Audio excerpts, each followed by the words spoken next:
aujourd'hui encore. Et nous, ce qu'on s'est dit cette année, et c'est vraiment le seul moment où je vais vous parler de la campagne, on s'est dit qu'il fallait faire quelque chose d'utile. Il fallait que ce temps électoral, il serve réellement, pas seulement au symbole, pas seulement une fois tous les 6 ans au moment des élections, mais quitte à ce qu'il y ait des élections, quitte à ce qu'il y ait un temps électoral, quitte à ce qu'on passe du temps pour parler des droits des femmes et de la cause des femmes, et ben autant que ce soit utile, autant que ce soit pédagogique, autant que ça serve réellement à faire grandir cette cause et à sensibiliser, à rappeler, à remettre dans l'esprit de chacun l'importance de l'engagement de la femme, l'importance de défendre les femmes, et puis rappeler tout ce qu'elles font, tout ce que vous faites au quotidien pour notre société, et tout ce que l'on doit continuer à faire pour retrouver cet équilibre entre l'homme et la femme au quotidien. Et donc on a eu cette idée de cette représentation que vous allez voir, qui est très poignante, que je remercie infiniment la compagnie et Isabelle d'avoir accepté de le représenter ce soir, parce que quand vous allez écouter, eh ben c'est extrêmement sensibilisant.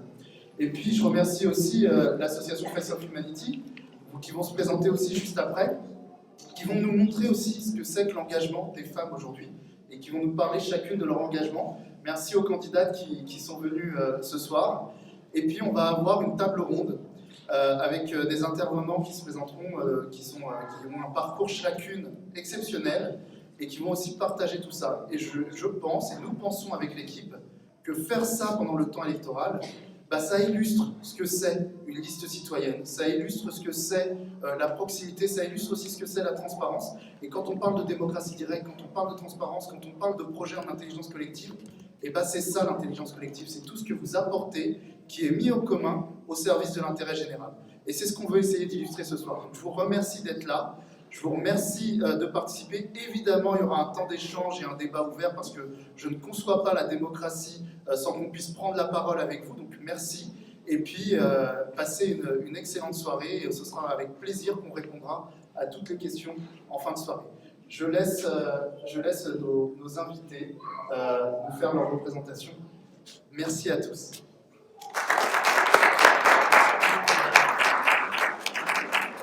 C'est un spectacle autour des violences faites aux femmes, mais c'est vraiment international. Certains textes sont issus de l'Amnesty International, d'autres c'est des rencontres, d'autres voilà, tout ça. Ben, je vous souhaite une belle écoute.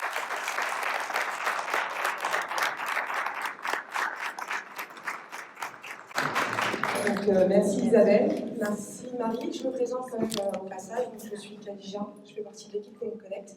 Donc là, la prestation est finie, il va y avoir un petit temps de bord de scène, donc bord de plateau.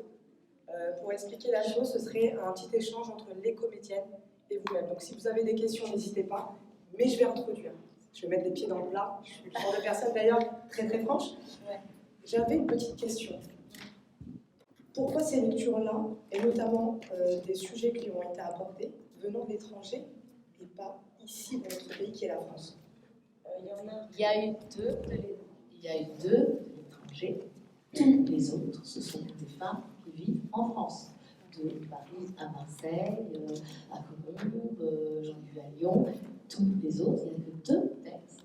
Si vous savez c'est tout. Tous les autres sont en France. Mais d'origines différentes, de cultures différentes, etc. mélangées, mais toutes sont en France. C'est drôle que vous notiez que celui-là. Alors, encore une fois, je vais me remettre les pieds dans le plat. Vous avez dit qu'il y a eu un mélange de culture et de religion. Je pense que la plupart doivent être d'accord avec moi. J'ai senti un énorme malaise. Un malaise parce que je suis de confession musulmane, pour tout vous dire. Et le sujet qui a été abordé était très proche de ce qui se dit, ce qui se caricature,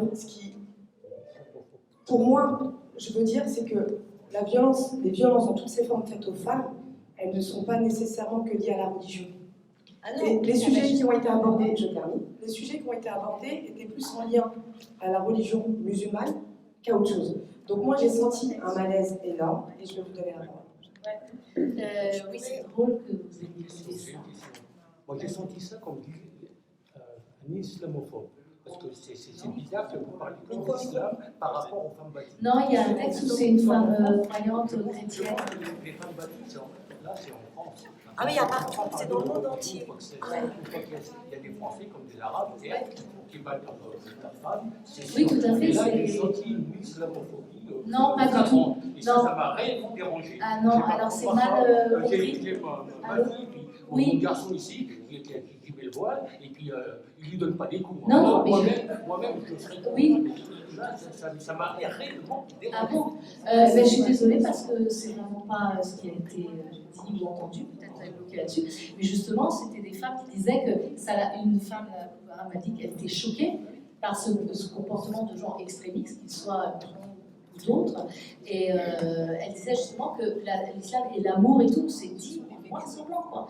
Et vous avez interprété comme ça peut-être par le monde qui nous entoure, mais moi, ayant vécu en Algérie, ayant une partie de ma famille, donc je ne suis pas du tout islamiste, il ne faut pas mélanger.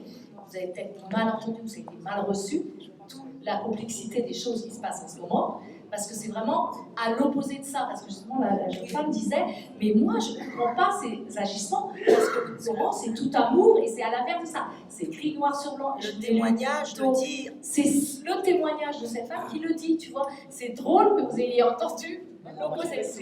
C'est ce qui. Il y a une autre question. Non, j'en fais pas une généralité, les violences c'est malheureusement partout. Religion par religion, c'est voilà. Et certains utilisent certains. Il y a une autre question. Non, parce que Maria, le témoignage Maria, de Maria, elle est en France, elle est française. Il n'y a que Boko Haram et la lettre de Rihanna à sa mère.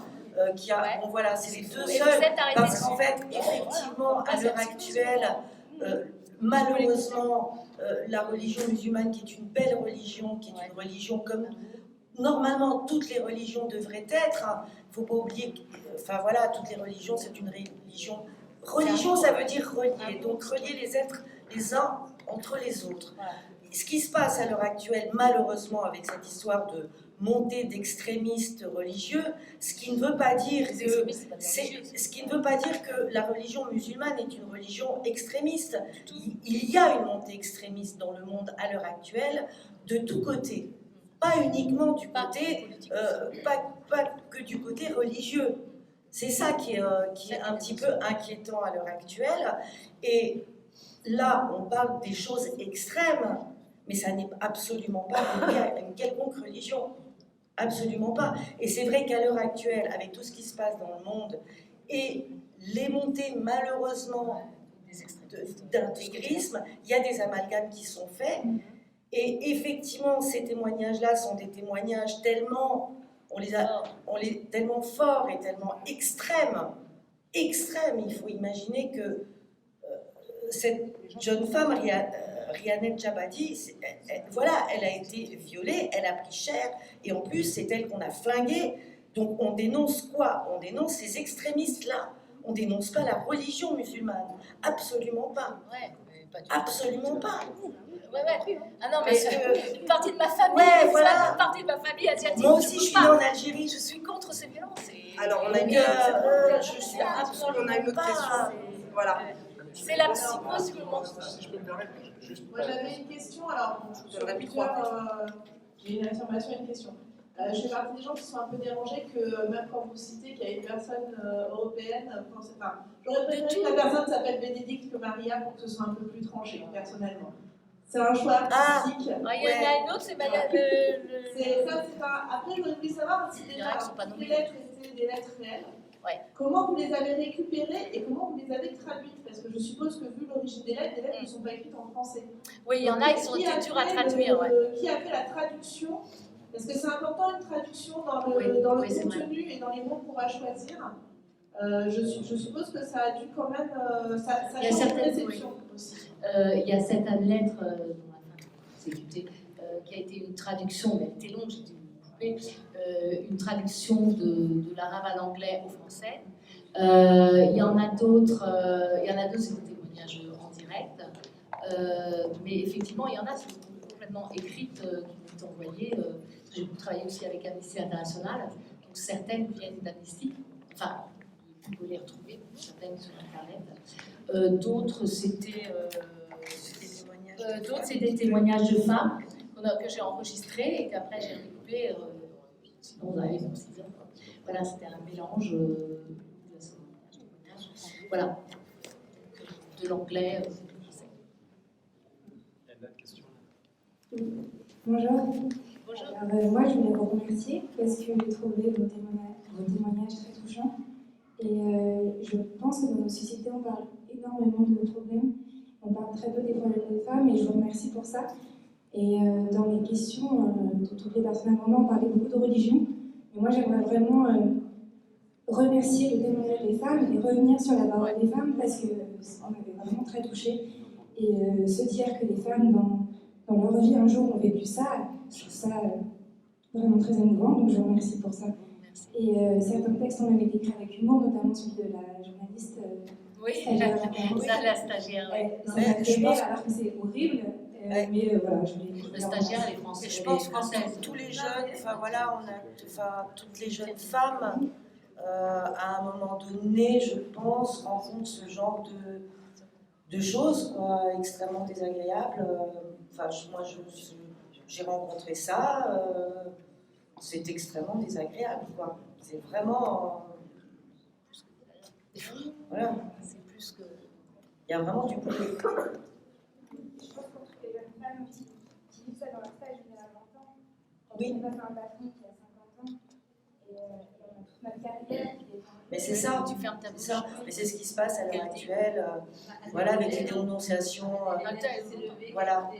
Une cérémonie comme les Césars pour dénoncer justement. Voilà, c'est ça. Tu vois. Je pense qu'il faut dénoncer. Mais je pense qu'il faut, effectivement, on va passer par un moment peut-être un petit peu trash, un petit peu extrême, mais quand le bouchon a été poussé très loin d'un côté, il revient très loin de l'autre. Enfin bon, voilà, il va falloir trouver un équilibre.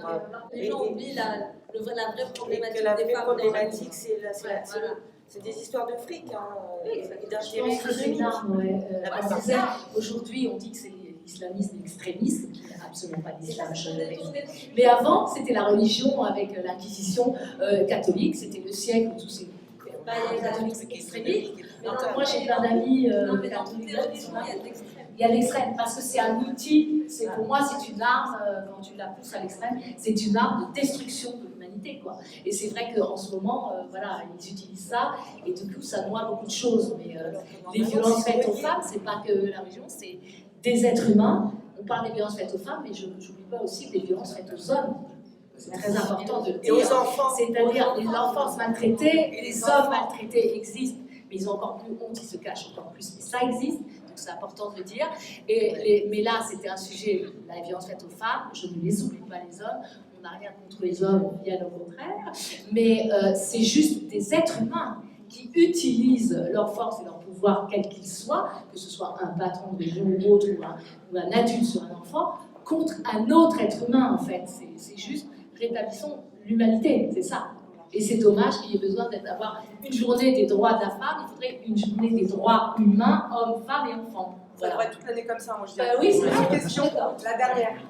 Alors, c'est pas vraiment une question, c'est aussi un témoignage où déjà je voulais vous remercier parce que moi j'ai trouvé ça très poignant, j'ai versé ma petite larme, peut-être comme d'autres dans la salle. Je ne suis pas de confession musulmane et j'ai bien vu la différence, notamment le témoignage de Boko Haram. Pour moi, était très fort parce qu'on voit bien que cette jeune femme a été prise par des terroristes qui sont à l'opposé de sa jolie religion de l'islam. Donc voilà, je voulais juste rajouter ça parce qu'on voit bien la différence et malheureusement, ce sont des musulmans qui subissent ces horreurs au C'est quotidien. ce qu'elle dit, elle est musulmane, elle fait sa prière 5 fois par jour et tout, Mais et c'est pas ça. que dans la religion chrétienne, il y a quelques années également, elle a eu son lot aussi de saloperies. C'est-à-dire qu'elle a quand même zigouillé. L'Inquisition, c'est pareil, je catholique. L'Inquisition et tout ça, ils en ont zigouillé un paquet. Oui, tout à fait, là, tout le monde a son lot. Voilà. Là, moi, je me suis aussi. En fait, ce qui a fait écho par rapport à ma vie personnelle, c'est quand vous avez parlé de la journaliste. Parce que je pense qu'on est plusieurs femmes à l'avoir vécu un jour, alors on va jamais rouler de pelle comme ça, à 55 ans. Mais j'ai eu des directeurs qui ont eu des propos irrespectueux, alors qu'on avait juste une jolie petite tenue ce jour-là. Et je pense que voilà, ça fait écho. Moi, j'ai été licenciée un jour et je soupçonne que ça a été dû à ça, le jour où j'ai commencé à en parler. Et voilà, on est beaucoup de femmes là-dessus, je pense. Et j'espère que voilà, qu'on va cette problématique. Voilà. Merci. Ça arrive tellement fort. Une dernière question et on arrête parce qu'on est pris par le temps. Ah, zut. Voilà. Dernière. La question. Il y avait une dernière personne qui voulait intervenir? La dame là-bas. La dame. Voilà. Dernière et après on passe. Bonsoir. Il faut replacer les choses. Moi j'ai une question, c'est j'aurais voulu savoir quand est-ce que vous avez l'occasion de faire ce que vous faites là maintenant, quelle assistance que vous avez éventuellement dans les entreprises, dans quel contexte vous jouez ce texte-là, ces textes-là, c'est quoi? Alors, je vais passer celui-là, enfin voilà, oui, c'est la créatrice. Non. Oui. Non, en fait, on vient porter ces paroles. On a ce format court, on a rajouté d'autres choses, vous pouvez choisir, vous pouvez faire une demi-heure. Peut-être qu'il y avait plus à manger sur certaines choses que vous auriez aimé entendre. On aimerait faire entendre ça soit au sein des associations, mais les associations sont déjà convaincues, mais l'ouvrir aussi à des lycéens, ou des, voilà. Oui, ça c'est on aimerait bien aussi modèle, lycée, etc. Tu as vu, le débat. On aimerait le jouer et après avoir des ateliers de parole, de donner la parole aux femmes et aux hommes, aux jeunes gens aussi, pour la différence de genre, hommes et femmes, pourquoi se comporter différemment au contraire. Donc je voudrais vraiment travailler aussi, ça c'est pas entendu là, j'ai pas tous les textes, sur le genre, quoi. Tu vois, le respect de l'autre et le genre humain, tu vois, garçon, fille. Pourquoi on te met à telle place. Mais j'ai l'impression que ça bouge, hein. Il y a beaucoup de métiers qui avant n'étaient que des femmes, maintenant tu as les hommes qui entrent dedans, et des métiers qui sont très masculins, comme j'ai la fille d'une copine, elle est pompier, tu vois. Mais dis donc, c'était vachement dur. Et pourquoi une femme ne serait pas pompier, tu vois.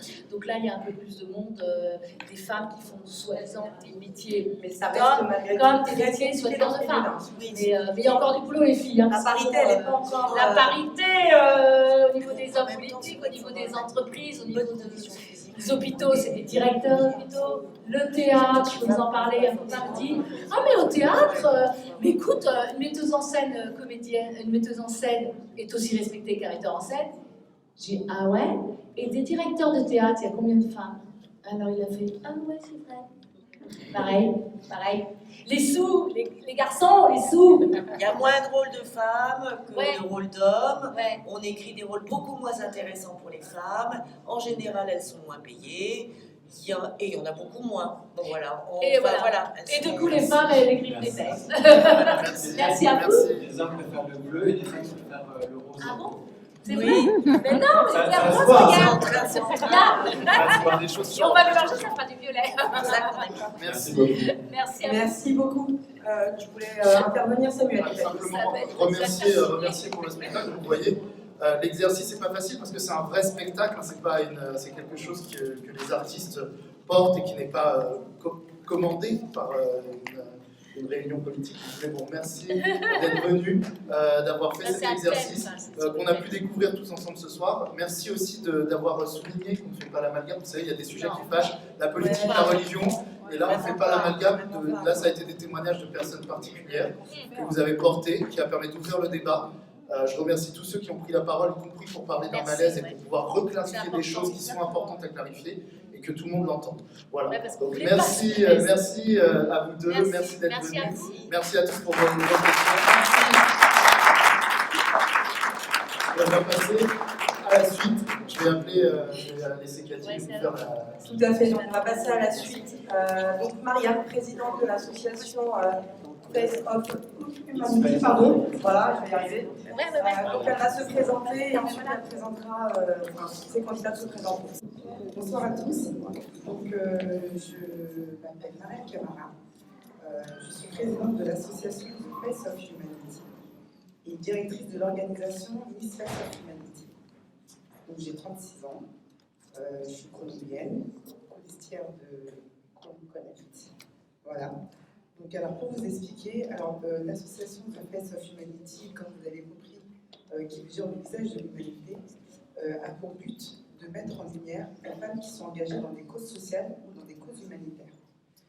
Et donc, c'est une association qui a été créée en 2016 à Toronto, au Canada. Et en 2019, ils ont décidé de décliner ce projet dans 45 autres pays. Miss Face of Humanity, qu'est-ce que c'est? Donc, comme vous voyez là, on a 5 candidates avec nous aujourd'hui. Le but, c'est quoi de Miss Face of Humanity? C'est de mettre en lumière des femmes qui sont engagées dans des causes sociales et dans des causes humanitaires, des femmes qui deviendront des ambassadrices et qui devront prendre la parole un peu partout dans le monde. Donc ces femmes qui sont présentes, elles devront, on va faire une élection le 13 mars prochain, la semaine prochaine, et donc on va élire 3 ambassadrices qui vont aller après au Canada pour aller assister à une finale mondiale face aux autres pays organisateurs et participateurs. Ah non. Participants de l'événement. Donc voilà, ouais, tout à fait, je passe un peu donc voilà, enfin, je vais aussi vous présenter donc, Solène Baudard, qui va se présenter. Voilà.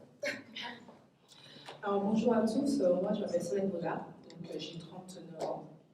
Donc, je suis avec la vice-présidente de l'association The Face of Humanity. Et je suis aussi la marraine de l'organisation Miss Face of Humanity. Donc avec Mariam, on a travaillé comme des acharnés pour justement mettre en place cette élection qui n'a pas été toujours facile. Voilà, parce qu'on est 2 cerveaux qui ont dû en fait construire en fait ce concours voilà, à hauteur. Voilà. Donc nous on est contents en fait aujourd'hui de ce qu'on fait et c'est aussi pour ça que voilà, on vous appelle à venir nous soutenir le 13 mars quand même parce que c'est très important parce que ces jeunes femmes en fait vont venir voilà, défendre des causes humanitaires très fortes, donc des porteuses de projets, des femmes très engagées et je peux vous dire que ça va décoiffer. Donc voilà, c'est ce que j'avais à dire. Dire que quand même qui t'aime. Ah oui. Alors qui je suis? Alors moi je suis une ancienne sportive de haut niveau en athlétisme. J'étais internationale sur 100 mètres haies. J'ai participé en fait à 2 championnats du monde, donc Helsinki et Misak et Moscou 2006 en indoor. Vous êtes arrivé combien? Ah, j'ai passé un tour, j'ai pas pu avoir de médaille. Hein. J'ai quand même eu des médailles au championnat de France. Pour moi, vous avez participé, moi. Oui, bon, moi j'ai participé, c'est dur déjà d'y accéder. Hein. C'est ça, déjà d'y accéder. C'est pas si simple. Donc voilà, aujourd'hui en fait, je reste toujours dans la performance. Hein. Je suis préparateur physique et psychologue du sport sur la préparation mentale, sur les sportifs professionnels, notamment dans le football professionnel. Donc j'ai quitté l'athlétisme. Hein. Je suis toujours dans l'athlétisme en tant qu'entraîneur technique régional au sein de la Ligue de l'Île-de-France d'athlétisme, pour lequel en fait je suis des athlètes qui préparent les JO 2020 à Tokyo et Paris 2024. Voilà. Wow.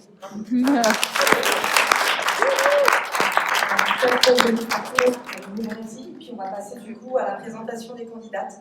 Donc elles chacune à leur tour, elles ont 3 petites minutes pour se présenter. C'est un peu comme Miss France. Voilà. Bonjour à tous. Je suis ravie d'être ici. Je suis ravie de partager des projets de femmes parce que ça me tient vraiment à cœur. Merci encore. Je suis heureuse d'être avec vous. Je les rencontre aussi aujourd'hui. Donc moi, mon projet, c'est le zéro déchet. Je pense vous avez tous un peu entendu parler du zéro déchet. On a tous en tête une image de plage avec des déchets qui dévastent la faune et la flore. Les océans, on parle de 7e continent. C'est un terme que j'aime beaucoup parce que ça parle beaucoup aux gens. Il faut savoir que ce qu'on voit à la surface de l'eau, c'est ce qu'il y a encore dans l'océan. Et aujourd'hui, ça détruit La faune, la flore. 50% de notre oxygène vient des planctons qui sont dans l'océan. De nombreux médicaments ont des molécules qui viennent de l'océan. C'est vraiment une source de richesse énorme qu'on détruit avec nos déchets. Je parle de l'océan, mais il y a aussi la terre, il y a aussi l'air. Mon projet, c'est comment gérer tous ces déchets. Je propose dans mon projet 5 façons, solutions à apporter pour régler ce problème. La première, c'est l'économie circulaire. Il y a une société qui s'appelle Rise for Water. C'est une société qui propose d'utiliser les déchets pour en faire une nouvelle énergie, ce qui s'appelle le syngas, pour remplacer l'énergie nucléaire. 70% de notre électricité, dont celle-ci, vient de l'énergie nucléaire. Un déchet nucléaire, c'est 100 000 ans. Aujourd'hui, il y a des ingénieurs qui cherchent à trouver une façon d'expliquer aux humains, dans 100 000 ans, qu'il y a un déchet radioactif, donc dangereux, sous la Terre. Voilà. Donc c'est une façon de lutter contre ce problème. La sensibilisation aux déchets à travers le monde, dans certains pays, les Français, on est plutôt bien placés, ça va, les Européens aussi. Mais dans certains pays, on ignore totalement cette façon de gérer. Je parle trop là. Non, mais on sent bien une femme investie et engagée dans ses idées, dans ses projets, et c'est très beau. Donc effectivement, on n'a pas plus de couper. Donc c'est vrai qu'on a un timing serré parce qu'on est quand même dimanche soir, même si c'est journée de la femme, on a quand même des enfants à gérer, la maison à gérer. Donc ça montre quand même qu'elle est très engagée. Voilà. Bon, venez le 13 nous soutenir pour écouter un peu plus en détail nos projets à toutes. Merci.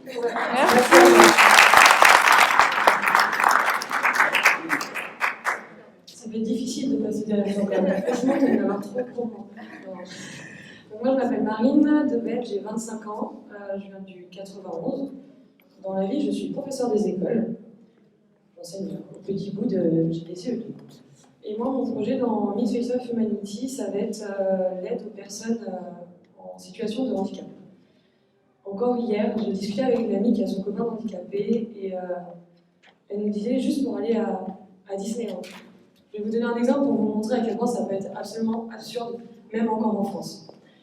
Ils décident de faire un séjour à Disneyland et donc ils appellent Disneyland pour savoir si c'est adapté pour un fauteuil roulant. On leur dit oui, vous inquiétez pas, vous pourrez faire au minimum 15 attractions. Ils arrivent sur place, ça arrive 21h, ils viennent des fois. On leur donne une chambre d'hôtel, le fauteuil ne passe pas, ne rentre pas. Il ne peut pas aller dans la chambre, il ne peut pas aller dans les toilettes, il ne peut pas aller dans la salle de bain. Alors qu'on leur avait dit que c'était un logement pour handicapés, pour personnes handicapées. Donc là, la galère commence. Ils finissent par trouver une chambre un peu mieux adaptée. Et là, pour le coup, ça rentre, mais pas totalement. Il faut déplacer les meubles, encore une fois. Ils vont sur le parc, ils espèrent pouvoir faire les attractions. Et là, malheureusement pour lui, il ne peut en faire qu'une seule. Car il n'y en a qu'une seule où il peut réellement être installé correctement. Et pour tout ça, ils ont payé 400 €. 400 € pour, au final, ne pas être accueillis dans les bonnes conditions. Ne pas passer un temps comme les autres. Tout ça à cause d'un handicap, d'un fauteuil roulant. Tout ça parce que la vie lui a pas permis d'être comme quelqu'un d'autre, sur ses deux jambes. Et ça, pour moi, c'est juste inadmissible. Et c'est pour ça que mon combat aujourd'hui, avec Meet Face of Humanity, c'est l'aide à ces personnes handicapées. Merci à vous.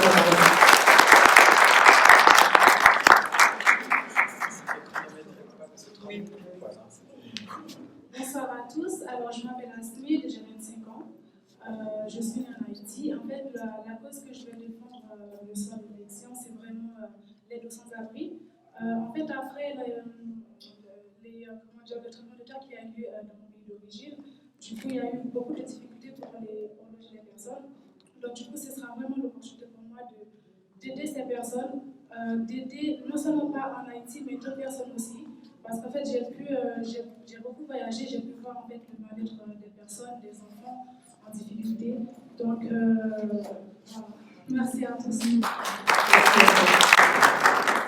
Bonsoir à tous. Moi, c'est Niswati. J'ai 28 ans, je suis préparatrice en pharmacie et la fondatrice d'un concept qui s'appelle Décisaine, qui vise à guider les femmes à retrouver leur sérénité d'esprit. Comme vous voyez, je suis une des candidates à l'élection Miss Face of Humanity. Cette élection, elle met en avant des femmes avec des valeurs, des femmes engagées, en défendant des causes humanitaires aussi belles les unes que les autres. Et aujourd'hui, je défends la cause de l'éducation des enfants. Je fais partie d'une association qui, depuis 5 ans, aide à faciliter l'accès à l'éducation. Du coup, bon, je ne vais pas m'étaler. Je vous invite vivement à venir vous joindre à nous aider à améliorer l'humanité en venant nous soutenir le vendredi 13 mars au Théâtre des Bligny. Venir voir toutes ces causes, ces beaux projets et toutes ces femmes, venir voir toutes ces femmes et ces valeurs, les valeurs qu'on va représenter, et venir soutenir l'association et l'engagement de Miss Face of Humanity. Merci pour votre intervention. Et on va laisser Mariam du coup Je vais juste préciser une chose, c'est qu'aujourd'hui elles sont 5 candidates parce qu'il y a aussi des candidates qui habitent le Sud. Et la semaine prochaine, on leur fait une semaine d'intégration où elles vont mener des actions, faire du coaching, enfin voilà, faire quelques activités. Et voilà, donc il y a 5 autres candidates qui vont vous rejoindre mardi. Voilà, donc elles sont 10 exactement. Bon, voilà. Et moi, je vous remercie tout particulièrement d'être là, parce que vous voyez, Miss Face of Humanity, ça aurait pu se passer à Colombes, l'élection. Et ces beaux projets, vous voyez, c'est ça aussi, être une équipe citoyenne et porter un projet citoyen, c'est pouvoir découvrir ces projets, c'est pouvoir les soutenir, c'est pouvoir faire en sorte qu'un jour ils deviennent réalité. Et une ville comme Colombes, la richesse qu'on a à Colombes, c'est aussi de pouvoir porter ce genre de choses. Et je vous remercie d'être venu jusqu'à chez nous, parce qu'on va suivre avec attention ce que vous faites. Et moi, je crois qu'on doit pouvoir vous encourager. Et si on peut participer à ce que tout ça devienne réalité un jour. Bravo à vous et merci. Merci Maria.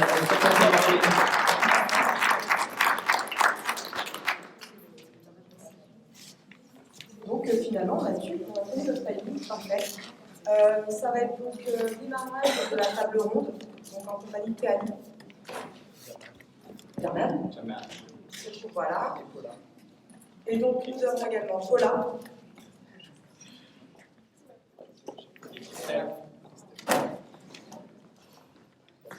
Oui, de l'association Sherpa. Je les connais tellement bien que je vais les présenter.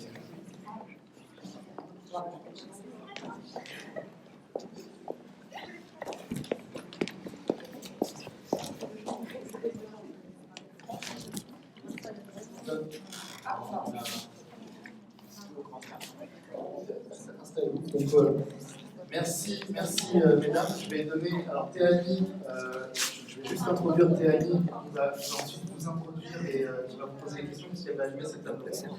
Théanie, je veux la remercier tout particulièrement parce qu'elle est venue jusqu'à Colombes. C'est la seule femme qui aujourd'hui préside un collectif de solutions technologiques en France. Vous avez déjà entendu parler des fintech, peut-être des foodtech, des headtech, des biotech, tout ce que vous voulez. Eh bien, ce sont toujours des hommes qui animent, président et dirigent ces collectifs.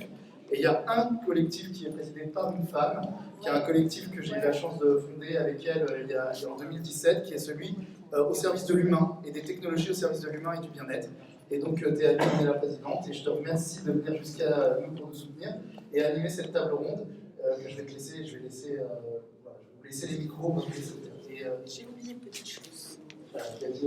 Donc on a décidé finalement d'ouvrir le buffet en même temps que la table ronde. Donc vous allez avoir 3 charmants jeunes hommes qui vont venir vous servir le buffet. Donc restez à votre place et vous allez pouvoir écouter nos intervenants. Et échanger. Merci Samuel pour cette présentation. Ouais.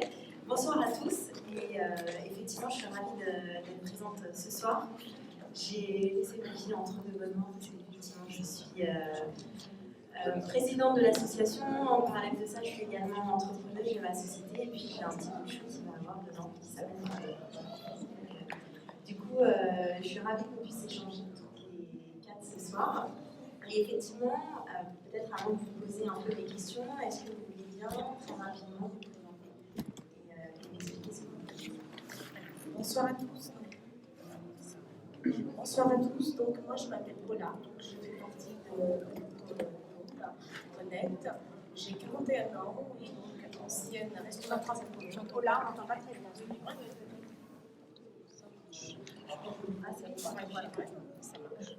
Bonsoir, Laure, m'entendez-vous? Alors, donc voilà, je m'appelle Paula, j'ai 41 ans, donc je fais partie de Connect. Et donc voilà, ancienne restauratrice à Colombes. Et malheureusement, d'un côté, j'ai fait partie des femmes battues. Donc c'est pour ça qu'aujourd'hui, je suis là pour défendre un peu les causes des femmes. Voilà.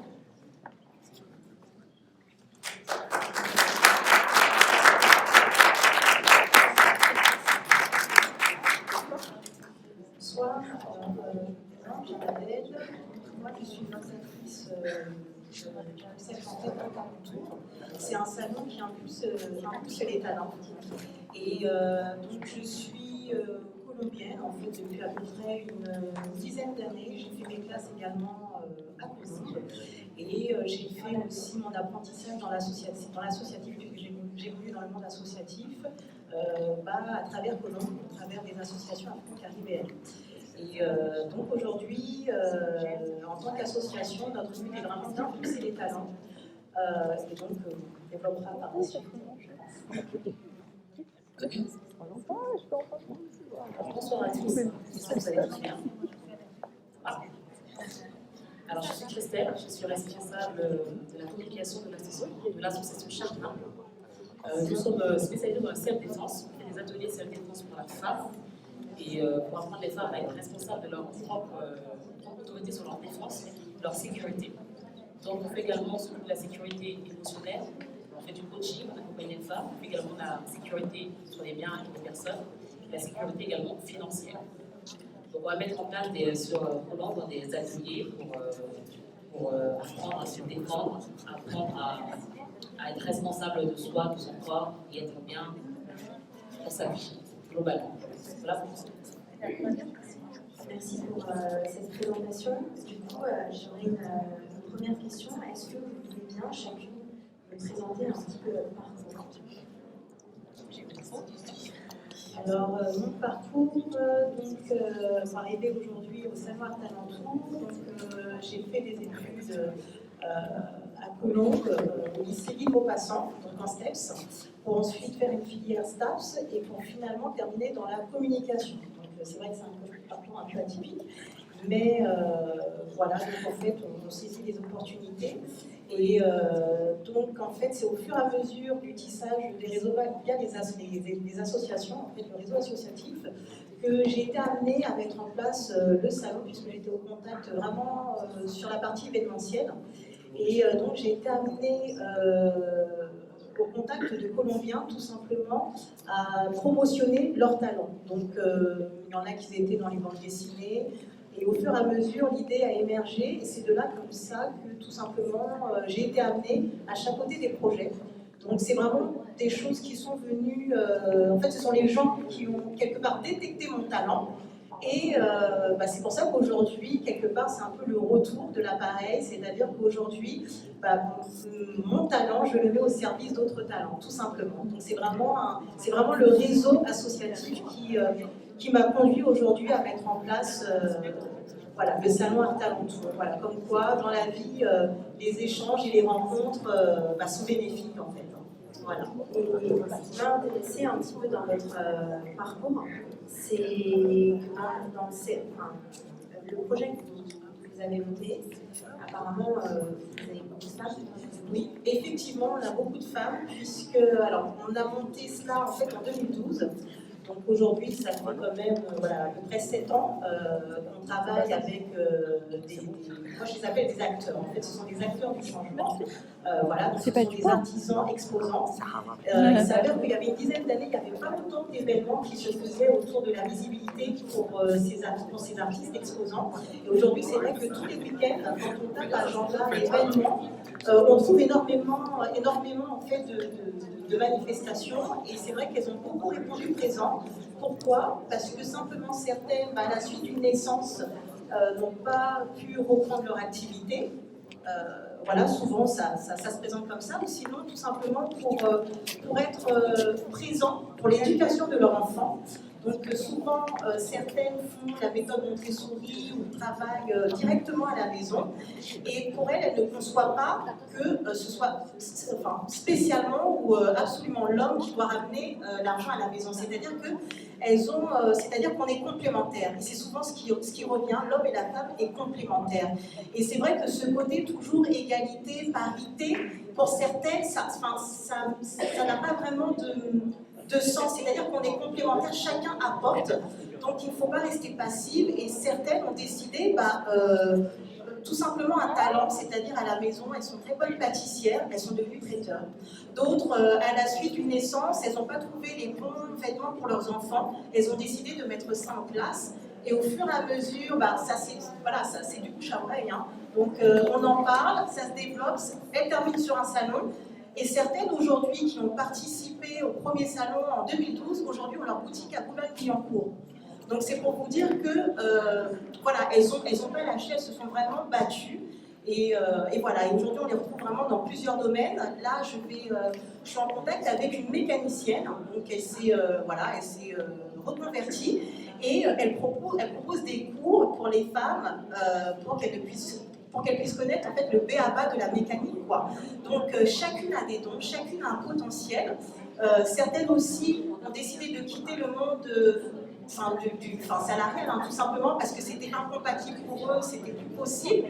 Et ce que j'aime, ce côté, c'est compatibilité, on ne se laisse pas faire pour la vie. Et si certains ne veulent pas faire pour nous, c'est à nous de prendre les armes et avec les armes que l'on a, de pouvoir affronter et ne pas avoir peur. Certaines ont essuyé plusieurs échecs, mais aujourd'hui, elles sont bien contentes d'avoir réussi, en fait, d'avoir atteint leurs objectifs. C'est intéressant parce que quand on regarde un peu les statistiques au niveau national, il y a uniquement pas loin de 20% de femmes qui sont entrepreneurs. Du coup, ce que vous êtes en train de dire, c'est que c'est en train de changer, justement. J'espère bien. Et selon vous, quels pourraient être en fait, les avantages et les freins que les femmes se lancent dans l'entrepreneuriat, justement? Après, les freins, c'est le manque de confiance en soi. Voilà, souvent ça peut être le manque de confiance en soi. C'est vrai que, par exemple, on peut regarder le parcours d'une personne et on voit tous les freins, on se dit ah non, moi je ne pourrais pas, c'est difficile. C'est vrai que des fois on a tendance à faire des comparaisons en fait, hein, tout simplement, ce qui est tout à fait humain. Mais comme je dis, chacun a son étoile. Donc il faut vraiment tenter. Peut-être qu'aujourd'hui ça ne marchera pas pour vous, mais peut-être que dans 2 ans, ou une rencontre avec une personne comme ça au hasard, un échange dans les transports, elle vous donne une carte et bim, tout décolle, quoi.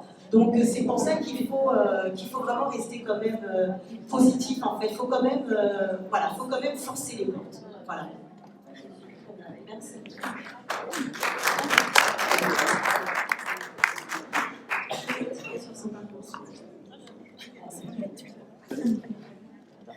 Alors, me concernant mon parcours, je ne suis pas fille d'immigrés, mais je suis immigrée. Je suis venue à 7 ans en France, originaire de la Côte d'Ivoire. Donc, j'ai fait mes études ici. Et ensuite, quand j'étais jeune, je voulais être institutrice. Malheureusement, je n'étais pas de nationalité française. J'ai dû être réorientée pour mon choix. J'ai dû faire un deuxième choix. Par la suite, j'ai fait un master en gestion des entreprises que j'ai aimé, parce que j'ai un profil commercial. Et j'ai apporté de travailler beaucoup de choses dans ma manière de gérer les magasins, d'accueillir les personnes, de coacher et aider les stagiaires, qui sont devenus ensuite des agents de magasin. C'est quelque chose que j'aimais faire. J'ai trouvé en fait, j'ai fait 10 ans dans les magasins. Ensuite, j'étais licenciée. Et il y a eu une période un peu sombre où je n'allais pas très bien, émotionnellement. J'ai cherché à faire rien. Du coup, je me suis tournée vers le développement personnel. Et j'ai été accompagnée, j'ai été coachée pour prendre confiance en moi.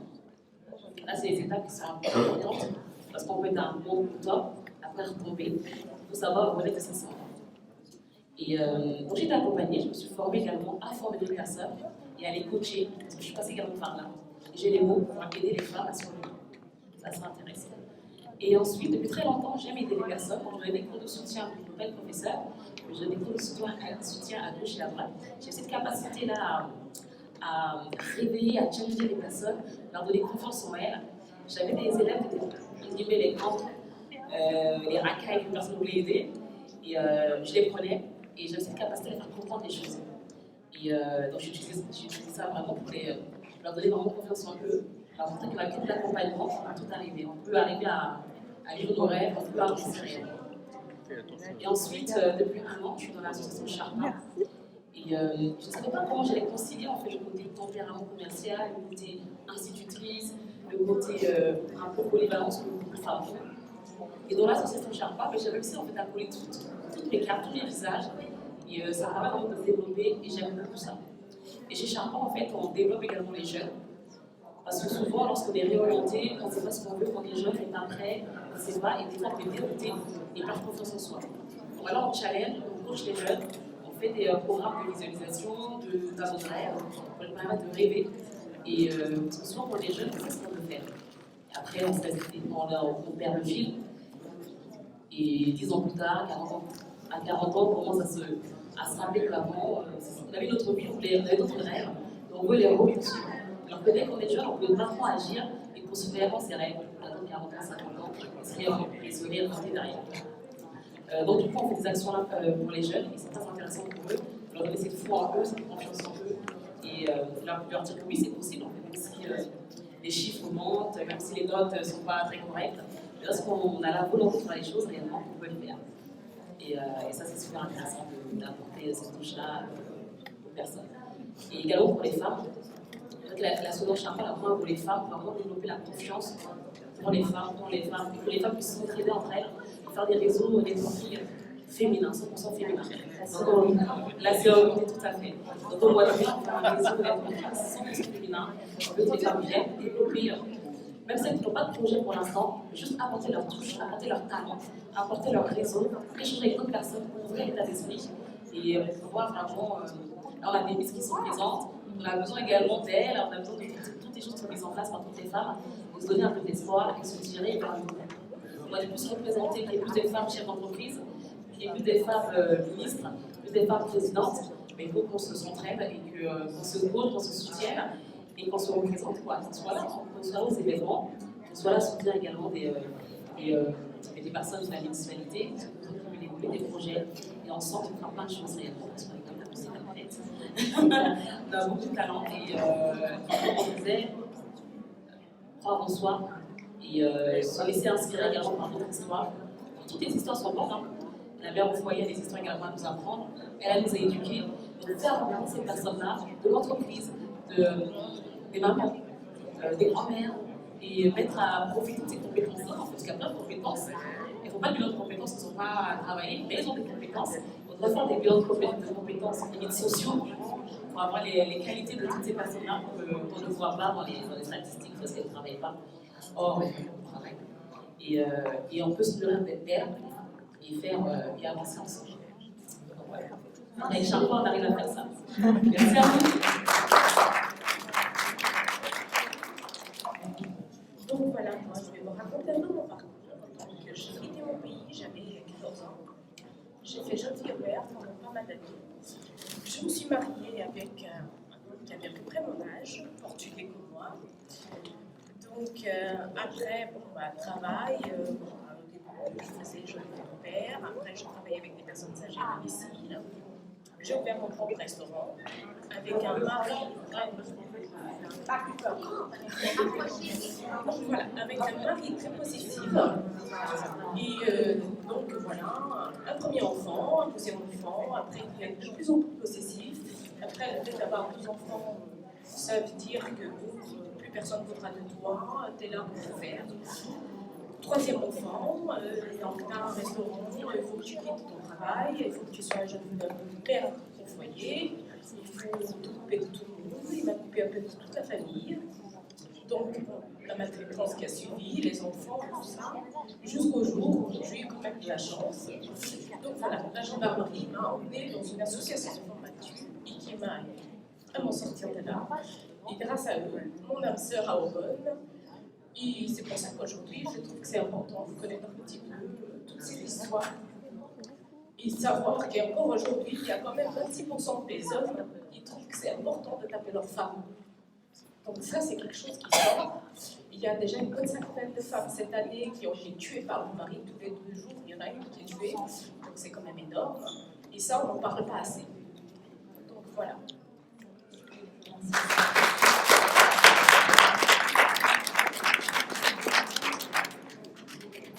J'ai une dernière question à vous poser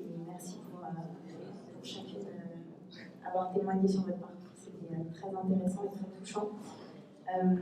Du coup, moi, le sujet d'actualité qui m'intéresse, c'est la politique, et tu as un petit peu commencé à répondre à ma question. Mais si tu veux clôturer, effectivement, selon toi, quel rôle et quelle place elle a la femme aujourd'hui dans la politique? Et quel est ton avis, ton ressenti et ta vision? Et je te pose cette question-là, elle n'est pas anodine parce que moi, dans mon cadre professionnel, je suis énormément en contact avec les pays nordiques qui sont 10 fois plus en avance que nous sur plein de sujets, et pas que le sujet de la femme, hein, par ailleurs. Mais en l'occurrence, c'est un sujet qui va nous intéresser aujourd'hui. Et là, actuellement, il y a une des femmes qui est à la tête du pays, en Finlande. Elle a 34 ans. C'est une femme. Voilà. Donc, du coup, j'aimerais bien avoir votre avis à chacun sur ce sujet-là. Et par ailleurs, tu as pas expliqué pourquoi est-ce que tu avais rejoint que je souhaite. Donc, tu compléteras, d'accord?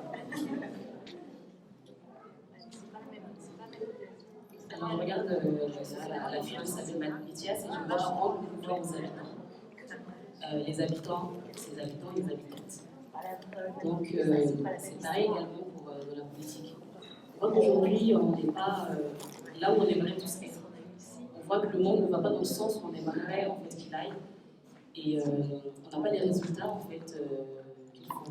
Aussi bien économiquement, aussi bien socialement, la relation homme-femme, les relations parents-enfants. On voit qu'il y a des choses qui ne sont pas très stables. Donc forcément, il faut qu'on change un tout petit peu de système et qu'on puisse introduire également les femmes. Parce que aujourd'hui, les femmes sont très importantes. On voit de toute façon qu'elles réussissent mieux à l'école, les statistiques le prouvent, et malheureusement, ils ne sont pas représentés en haut de l'échelle, ils ne sont pas représentés dans la politique. Nous avons en plus des exemples comme la Finlande, les pays, la Norvège, la Finlande, les pays du Nord, qui ont bien plus de femmes dans les administrations, et aussi également. Donc, et on voit que ça fonctionne, ça marche. On a des preuves, c'est pas dans le sens où je disais, on a des preuves que ça fonctionne réellement, il y a des vrais résultats, globalement sur tous les aspects, les aspects sociaux, les aspects économiques. Donc, sur tous les plans, on gagne à introduire les femmes à des postes élevés, de président, de ministre. Donc aujourd'hui, en France, malheureusement, c'est déjà mieux que dans certains pays. Malheureusement, on fera bien mieux, je pense. Avec tout le bagage qu'on a en France, on fera bien mieux. Mais ça avance, donc il faut vraiment reconnaître les avancées qu'il y a. Les femmes osent plus maintenant. Et je pense qu'on a des belles surprises avec des femmes qui vont se révéler. Aujourd'hui, on a besoin de ça. On a besoin de ces exemples-là, c'est très important. J'ai foi vraiment au fait que les gens vont bouger. Et je pense qu'il faut conserver la foi et qu'on se mette au travail, qu'on s'entraide. Parce que les résultats vont bientôt se. Oui, ça bouge un peu là en dessous, on ne voit pas, on est sous-marin. Voilà, on s'aime, on ne se voit pas encore. Mais ça va, voilà, ça va être, ça va pousser et on va se demander où est-ce que ça on n'a pas vu des bien. Donc j'ai vraiment foi à ce qui va se passer maintenant. On voit là, les femmes sont très soudées. On voit maintenant des couples de femmes qui gèrent les sociétés, qui gèrent les associations. Avant, c'était soit que les hommes, soit parité. On voit que ça peut marcher, ça fonctionne en fait. Il y a des résultats. Donc on a besoin en tout cas d'introduire les femmes et je pense que ça met nos offres cette possibilité de faire une petite tribune exclusivement féminine. Mais je ne pense pas que ce soit uniquement pour la journée de la femme, je pense que c'est quelque chose qui tient à cœur. Et je trouve que c'est très important. Et les résultats le feront de toute façon, on le sait. Merci.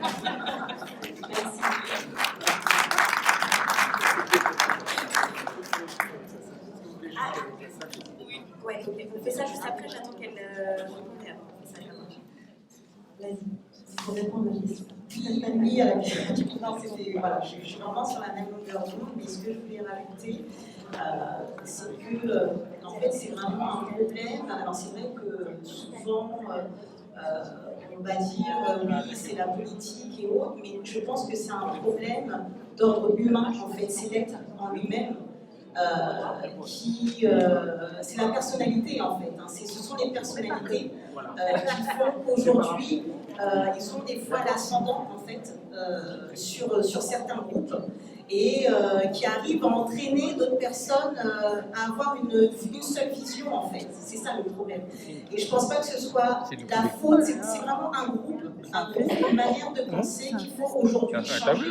Il faut vraiment changer, donc peut-être voir en termes d'éducation civique, peut-être à l'école. Ce sont des petites choses qu'on a introduites au fur et à mesure, mais il faut semer au fur et à mesure. C'est des petites choses qui changent. Il y a beaucoup de choses aujourd'hui qui se changent. Moi, personnellement, mon fils, voilà, j'ai 2 enfants, mais je fais en sorte déjà d'avoir le respect. Je pense que la notion de respect a été quelque part mis de côté, en fait. Et ces personnes qui n'ont pas le respect étant enfants, peut-être qu'ils le gardent quelque part en étant adultes. Et après, c'est bien effectivement de dire oui, je respecte, mais le meilleur, c'est l'action. C'est d'être dans l'action. Et le problème, c'est qu'aujourd'hui, beaucoup de gens sont dans le blablabla, oui, on va. Mais le problème, c'est que dans l'action, le concret n'est pas là. Voilà, parce que c'est facile de dire, entre parenthèses, je dis, mais c'est facile de dire oui, on respecte la femme, on respecte, voilà, mais c'est les actions. Il faut démontrer, il faut le prouver. Donc c'est vrai que toutes ces lois, c'est vraiment bien. Sur le papier, c'est effectivement, il n'y a rien à dire. Sur le papier, oui, effectivement, on adhère. Mais après, c'est sur le terrain. Et moi, je pense que c'est vraiment un problème sociétal d'éducation. Et voilà, les pays nordiques ont fait le travail. Voilà, ils l'ont fait, on le voit très bien. Moi, chaque fois quand je regarde, je me dis, c'est super quoi. Un homme qui quitte son boulot, il est ministre, il quitte son boulot à 16h, il dit non, il faut que j'aille chercher mon enfant. Mais c'est quelque chose de totalement naturel quoi. C'est ce que j'allais dire, ouais. Voilà, voilà, mais c'est dans les deux sens, c'est pas que la femme, c'est-à-dire que les deux sens, voilà. Il y a un travail qui a été fait ensemble, c'est pas un travail chez la femme et un travail chez l'homme, c'est un travail commun en fait. Et c'est là où il y a la notion d'être complémentaire et de former un. Voilà, moi c'est surtout, c'est vraiment là où je vois que voilà, les choses ont été faites. Voilà.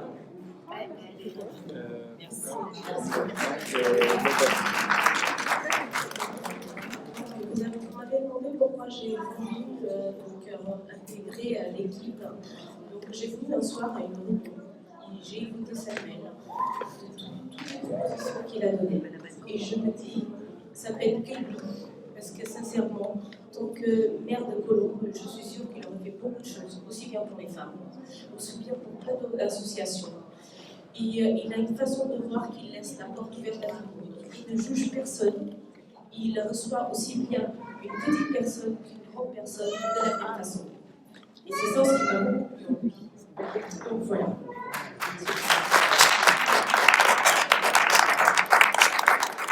Du coup, une fois qu'on a écouté les intervenants, est-ce que vous avez des questions par rapport à leur témoignage?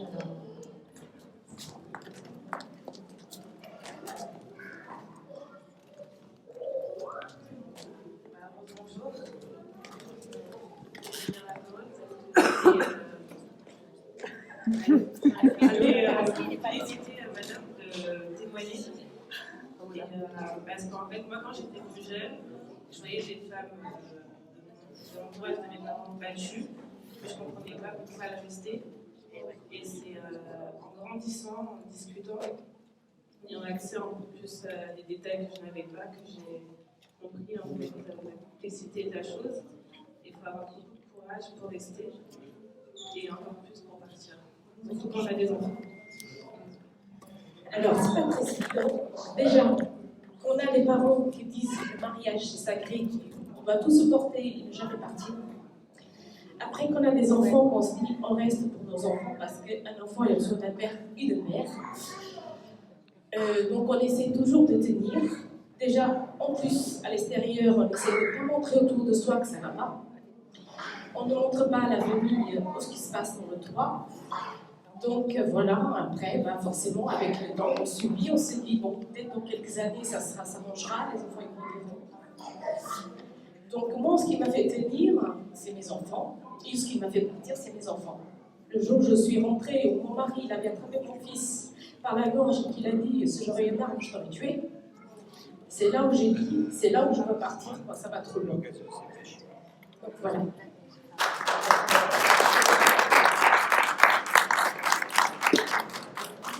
Autre question?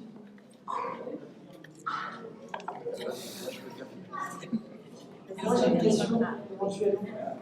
Paola, qu'est-ce que tu conseillerais aux femmes justement qui subissent les mêmes violences que toi dans toutes ces formes? De partir au plus vite. Donc, de partir au plus vite. De trouver déjà des bonnes associations qui nous aident. Parce que souvent, on se dit, la police, elle nous aidera. Ça, c'est sûr. J'ai demandé de l'aide autour de moi. Pas mal de personnes ont fermé les portes. Donc, les associations, ils m'ont aidé. Donc, c'est pas toujours évident de trouver les bonnes personnes pour nous aider. Parce qu'on se dit, on va voir une psychologue, on est encore plus mal. Parce qu'elle est là pour l'écoute. Mais quand on se trouve avec des portes fermées, avec des enfants et qu'on ne sait pas où aller, c'est pas toujours évident. Donc, il faut essayer de parler et de partir au plus vite. Merci pour ta contribution. Ma question, c'est quel conseil vous donneriez aux jeunes filles aujourd'hui, aux femmes, à Colombes et ailleurs d'ailleurs, quel conseil vous leur donneriez pour vivre pleinement et s'épanouir dans leur future vie et être des femmes modèles comme vous l'êtes ce soir? Quel conseil vous Moi, je ne peux pas dire ça comme ça. J'ai du mal à m'assumer moi-même parce que j'ai perdu confiance en moi. Donc voilà, j'ai plus tendance à m'effacer. Donc je pense qu'il ne faut pas dire voilà, on est une femme, on doit tout subir. Ça, je suis d'accord, il ne faut jamais l'assumer comme ça. Donc il faut vraiment être soi-même, essayer de vraiment de ne pas se laisser écraser auprès des hommes, parce que voilà, c'est ça le truc. Et sincèrement, je ne suis pas la mieux placée, on va dire, parce que voilà, je ne m'assume pas forcément qui est.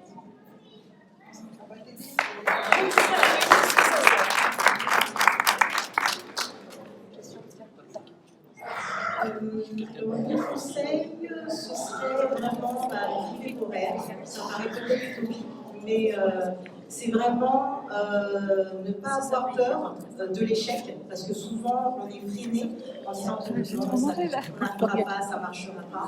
Il faut tenter, il faut vraiment tenter. Donc c'est vraiment vivre vos rêves. Et puis de toute façon, si vous ne le faites pas, quelqu'un d'autre le fera. Voilà. Donc voilà.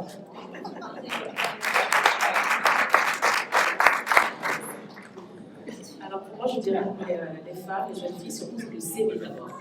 S'aimer soi réellement, s'aimer malgré les inventions de complexes qu'on peut avoir de partout. C'est un peu s'aimer soi. Parce que déjà, les femmes savent s'aimer en abondance. Et d'abord, donner à soi sa priorité, à soi, meilleur, pour donner aux autres. Voilà.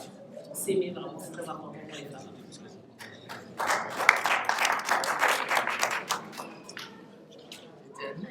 Ah, tu peux m'ouvrir? Ah oui. Je crois que moi, c'est un rejoint. Donc, ça rejoint un petit peu ce que les filles ont dit. Je pense qu'il faut vraiment avoir confiance en soi et oser. C'est vraiment oser et rien n'est impossible. Je rejoins carrément l'idée de dire que si on ne fait pas, quelqu'un d'autre le fera à notre place, c'est clair. Les hommes, quand ils se lancent, ils ne se posent pas un milliard de questions, ils y vont. Donc il faut qu'on arrête de se torturer l'esprit et de se dire est-ce que je peux le faire, est-ce qu'il ne faut pas le faire, demander des conseils aux autres, sinon ça ne marche pas. On peut, mais à un moment donné, il faut s'écouter sa petite voix au fond de soi et se dire allez, on se lance. Et rien n'est impossible. On peut très bien avoir une vie de mère et avoir une vie d'entrepreneuse en parallèle. On peut très bien être sportive et être mère en même temps, être sportive à nouveau et être mère aussi. Enfin, donc je pense qu'il faut s'écouter, essayer d'avoir confiance en soi aussi, même si c'est pas toujours évident, c'est pareil. Mais y aller et foncer. Merci.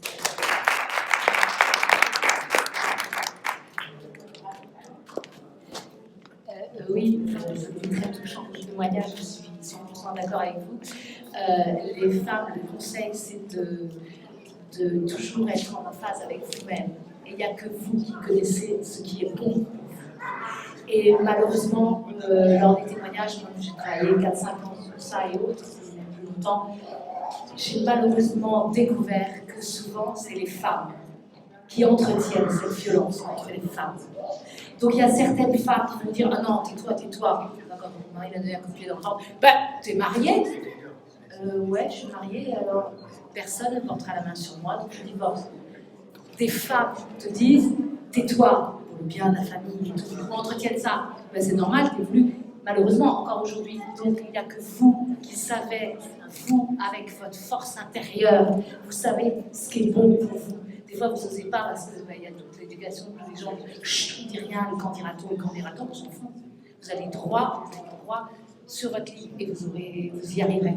Parce que vous avez une force, vous êtes toutes des lucioles, et vous les hommes aussi, vous êtes tous des lumières. Il faut croire en ça. Merci beaucoup. Dernière question peut-être?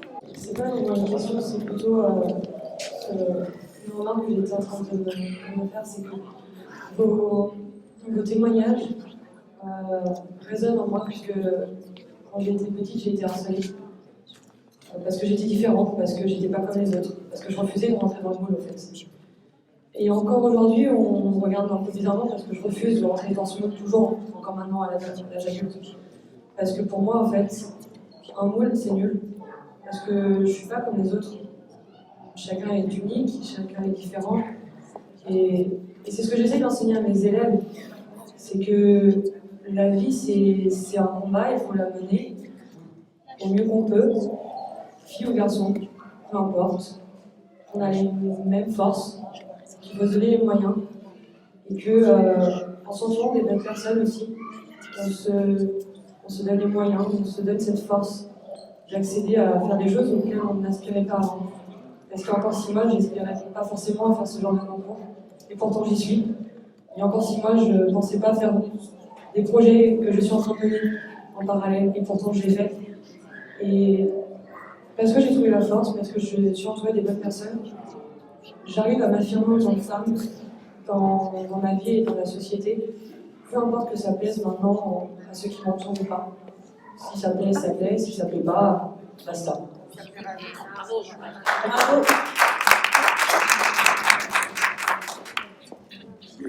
Alors, est-ce que vous avez d'autres questions, peut-être? Non. Bah, moi, j'aimerais finir avec ça. Je suis vraiment heureuse qu'il y ait quand même pas mal de monde, pas mal de femmes qui sont venues nous écouter, échanger avec nous. Merci aux intervenantes. Merci à toi, Samuel, d'avoir pris le temps d'organiser cet événement-là, parce que tu es un homme qui respecte la femme, et c'est pas donné à tous. Je tiens à envoyer un petit message.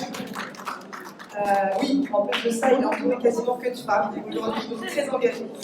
Je voudrais juste dire une petite chose. Moi, je travaille en police municipale, et forcément confrontée à ce genre de violence. Et c'est très récurrent, très régulier. Des hommes aussi. Je suis déjà intervenue par moment parce que les hommes se sont fait violenter par leurs femmes. Ce qui me choque le plus dans tout ça, c'est que c'est des gens qui habitent dans des bâtiments où il y a plusieurs appartements et qui nous disent « J'ai déjà été chez la voisine, mais elle n'a pas voulu ouvrir la porte.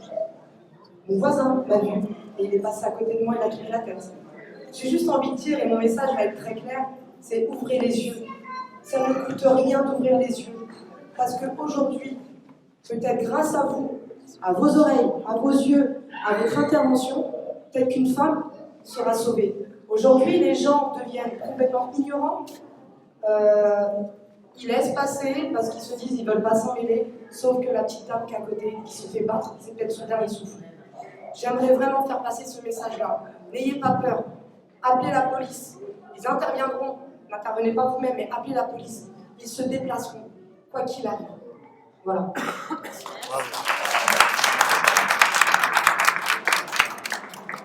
Alors moi, je voudrais conclure en vous remerciant toutes et tous. Parce que vous voyez, comme je le disais au départ, et la soirée le prouve, faire ce genre d'exercice en campagne électorale, c'est prendre un risque. Parce que c'est pas quelque chose de classique. On ne vous a pas crypté quoi que ce soit, vous avez une parole totalement libre. Mais on a voulu le faire. On a voulu le faire parce que grâce à vous toutes et à vous tous ce soir, je pense qu'on a fait grandir la cause des femmes. Je pense que quand on diffuse ce genre de message, quand on prend le temps de faire ça, encore plus avec l'écoute et l'audience qu'on peut avoir lors d'une campagne électorale, eh bien on démontre que les choses peuvent avancer. Et j'espère que tous vos conseils, tous vos témoignages, tout ce que vous avez dit ce soir sera entendu, que les élections dans une démocratie servent aussi à ça, à faire grandir les mentalités, à faire prendre conscience d'un certain nombre de choses. Et je crois que c'était notre responsabilité, dans nos valeurs, dans notre liste, dans notre façon de faire, d'organiser cette soirée ce soir, de le faire, de le diffuser, de continuer à le faire grandir. Et j'espère que vous toutes, vous tous, ce soir, en sortant, vous ne serez pas obligés de voter pour nous, voter pour qui vous voulez, mais que quand vous en parlerez, que ce genre d'initiative se soit suivi, que demain d'autres candidats dans d'autres villes et à Colombes le fassent. Parce que je pense qu'on grandit plus à faire ça. En 2014, on avait offert un macaron, c'était symbolique, c'était sympa. Mais qu'est-ce que ça a apporté aux femmes? Je crois que ce soir, vous toutes, vous avez apporté beaucoup pour la cause des femmes, pour la prise de conscience. Et moi, je suis très très fier et très très heureux d'être à vos côtés ce soir et d'avoir amené ma petite contribution à ça. Et donc, je voulais simplement tous vous remercier. Alors, le buffet est ouvert depuis un moment, mais continuez à en profiter, échangez ensuite. Et un grand, grand merci du fond du cœur avec beaucoup de sincérité à tous. Merci.